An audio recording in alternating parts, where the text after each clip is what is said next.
The following program contains mature subject matter. Viewer discretion is advised. We're going to start off with Drew's favorite topic, sex robots. Yay! We talked about these on the show before. They're becoming more and more realistic, but who would actually have sex with a robot? Well, okay, Drew, before you get into this, someone did a survey on this, okay? And the statistics are pretty startling. 1 in 4 men would actually do it. I knew it. Women, don't count them out. 1 in 10 women are into sex with robots. Yep. Come on, ladies. There's some freaky women. Come on, ladies. There's some freaky women. The producers contacted me, and yes, they brought it over last night. And do we have Ebola on this? I set up the Barry White music and the candles. Are you serious? And you put it to the And what I like best, I put it on the mode, and it said, "You're so good, you're so good. Can we do it again?" Not true. Look at you. You know what? That was really convincing. Wait. Rewind. So we'll talk about the men first. If 1 in 4 men are willing to do this, and that means that we have, 1 in 4 men in the audience would do it. But would you? I'm curious. Would you? Well, if I say yes, and then I join 1 out of 4. I suppose. Yeah. I would try it. I don't think it's something that I would have a regular diet of. So is it considered? So you don't think it's considered cheating? Definitely not cheating. I think it's like a sex toy. Okay. It's a really evolved sex toy, right? She looks very real. It's a little frightening. Robot. Holy moly, I know her. That's the woman that came to your house last night. That's her. That's her. She was wearing a different outfit, but that is her. But you can make requests. You can make her look the way you want her to look.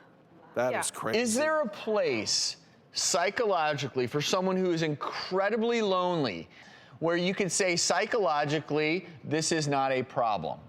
Well, I can imagine that for an individual who might be very, very shy, they might want to do this because it might be a little easier than to have a real relationship. But unfortunately, you're not actually building those actual emotional bonds, because when humans interact, when we hug and kiss somebody, there's an increase in oxytocin. That's why they call it the love neurotransmitter. And that helps us to bond to people, build empathy, build social skills. And so without that, but if your sex robot talked back to you and said, "You're doing such a good job, honey," but your brain knows, you're not going to release the oxytocin. I think you would release the problem. I would. The problems we say with sex toys, women get used to a certain thing, and it's not what they're going to get. Step it up, guys. Well, and here, hey, see? Good point.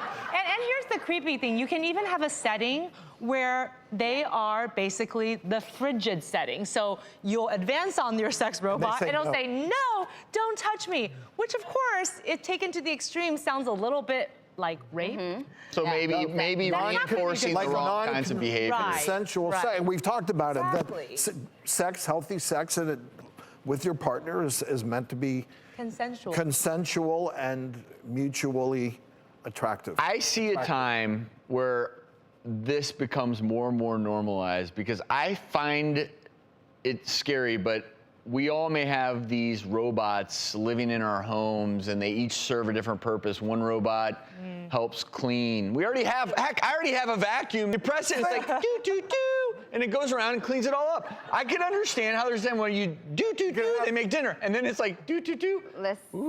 While you're having sex. But you bring up a good point, though, because it's Dr. Ian Pearson. He's a futurist, and he's known for being like 85% accurate. He guesses that by 2050, sex with robots will be more common than human. I have to believe that human nature will win out. The attraction will never disappear between humans. I think robots may play a role, it's like a but convenience thing, maybe. Who knows? Could there be a place with somebody who has problems with sex using this as an aid, as help? I do think that you're right. It could be used as an aid, but then it would have to be used properly, and we have to make sure that people don't somehow get addicted to, well, it's just so easy to press the button. Why should I even use this as a training wheel to then have sex with women who are much harder to deal with? They might complain.